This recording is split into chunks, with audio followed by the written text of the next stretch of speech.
ഫേസിലെ dark spot എന്ന് പറയുമ്പോൾ pimples വന്ന് മാറിയതിന് ശേഷം സ്പോട്ടായിരിക്കും, അല്ലെങ്കിൽ നമ്മൾ പിമ്പിൾസ് കഴിഞ്ഞിട്ട് പൊട്ടിക്കുമ്പോൾ ആ ഒരു ഡാർക്ക് സ്പോട്ട് വരാം, ഇല്ലെങ്കിൽ സൺബേൺ, അതുകൊണ്ട് സ്പോട്ടുകൾ വരാം. ഈ ഒരു സ്പോട്ട് മാറാൻ, ഡാർക്ക് സ്പോട്ട് മാറാൻ കുഞ്ഞു ടിപ്പ് ഞാൻ ഷെയർ ചെയ്ത് തരാം.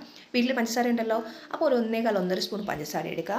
അലിയിക്കാൻ വേണ്ടി നല്ല ലിക്വിഡ് പോർഷനിലാകാൻ വേണ്ടി കുറച്ച് നാരങ്ങ നീരും കൂടെ ചേർക്കുക. ഇത് രണ്ടും കൂടെ മിക്സ് ചെയ്ത് നല്ല പേസ്റ്റാക്കി ലിക്വിഡ് പോർഷൻ ആകുമ്പോൾ കോട്ടൺ വെച്ചിട്ട് നമ്മുടെ ഫേസിൽ എവിടേക്കാണ് സ്പോട്ട് ഉള്ളത് അതിൽ അപ്ലൈ ചെയ്ത് കൊടുക്കുക. ജന്മനാളുള്ള സ്പോട്ടല്ല ഫേസിൽ വരുന്നത്, ഇത് പിമ്പിൾസ് വന്നിട്ടുള്ള ആ സ്പോട്ടുകളാണ് ഞാൻ ഉദ്ദേശിച്ചത്. അപ്പോൾ അതിൽ മാത്രം അപ്ലൈ ചെയ്യുക. ഒരു 3 മിനിറ്റ്സ് കഴിഞ്ഞിട്ട് നിങ്ങളൊന്ന് വാഷ് ചെയ്യുക, തണുത്ത വെള്ളത്തോട്ട് വാഷ് ചെയ്യുക. 3 മിനിറ്റ്സ് എന്ന് പറയുമ്പോൾ ഈ അപ്ലൈ ചെയ്തിട്ട് ലിക്വിഡ് അപ്ലൈ ചെയ്ത് കുറച്ച് ടൈം കഴിയുമ്പോൾ അത് ചിലപ്പോൾ ഒന്ന് ഡ്രൈ ആയി പോയേക്കാം. എന്നാൽ വീണ്ടും അത് അപ്ലൈ ചെയ്ത് കൊടുക്കണം. ഒരു 3 മിനിറ്റെങ്കിലും നമ്മുടെ ഫേസിൽ അത് കാണണം, ആ ഒരു ജെൽ പോർഷനിൽ അല്ലെങ്കിൽ ലിക്വിഡ് പോർഷനിൽ, എന്നാൽ മാത്രമേ ഇത് മാറത്തുള്ളൂ. ഇതൊന്ന് കണ്ടിന്യൂസ് അപ്ലൈ ചെയ്ത് ഇന്ന് അപ്ലൈ ചെയ്തു നാളെ വേണ്ട, അടുത്ത ദിവസം ഒരു ദിവസം ഒരു റിലാക്സേഷൻ കൊടുക്കണമല്ലോ. അപ്പോൾ ഓരോ ദിവസം ഇങ്ങനെ ഇടവിട്ട ദിവസങ്ങളിൽ അപ്ലൈ ചെയ്ത് നോക്കിയാൽ നല്ലൊരു റിസൾട്ട് നിങ്ങൾക്ക് കിട്ടും. Dark spot